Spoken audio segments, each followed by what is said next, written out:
పారిపోయినోడు పిరికి పందలాగా పోయినాడు దొంగ అవుతాడు తప్ప రమ్మని చెప్పేసి సవాలు స్వీకరించిన వాడు వీరుడవుతాడు. మరి అట్లాంటి వీరుని మీద కొంతమంది ఆయన అనుచరుల బృందం కావచ్చు, వాళ్ళ పార్టీ వాళ్ళు కావచ్చు మాట్లాడుతూ ఉంటే నాకు ఊర్లలో ఒకటి సామెత యాదికి వచ్చింది. చాలా మామూలుగా ఇళ్లలో ఒక కుక్క ఉంటుంది పెద్ద, ఆ పెద్ద కుక్క ఇంట్లో నుంచి గేటు లోపల ఉంటుంది. అది బౌ అనగానే వీధిలో ఉన్న ఊరు కుక్కలన్నీ బౌ బౌ బౌ బౌ అని మొరుగుతూ ఉంటాయి.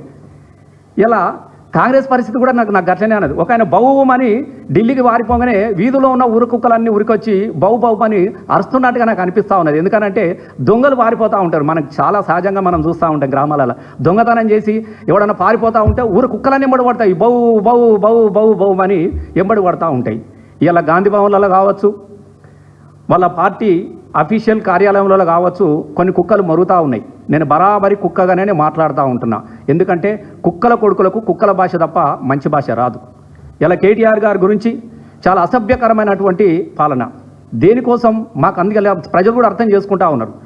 ప్రజలకు ఇలా నారుమల్లు పోసుకొని నీళ్ళ కోసం మొగులకు ముఖం పెట్టి వాన కోసం ఎదురు చూసే కాలం మొట్టమొదటిసారిగా తెలంగాణ రాష్ట్రం వచ్చిన 10 సంవత్సరాల తర్వాత మొట్టమొదటిసారిగా నారుమల్ల కోసము నీళ్ళ కోసం మొగులకు ముఖం పెట్టి మళ్ళా సేలల్లో నీళ్లు లేవు, సెలకల్లో నీళ్లు లేవు, నిన్నే నమ్మిన రైతు కళ్ళల్లో నీళ్లు లేవు, వానమ్మా నువ్వు ఒక్కసారి వచ్చిపో అని చెప్పేసి కప్పతల్లాడుతున్నటువంటి సందర్భం ఈ 10 సంవత్సరాల కాలంలో మొదటిసారిగా ఇలా పల్లెల్లో మీరు కనబడతా ఉన్నది.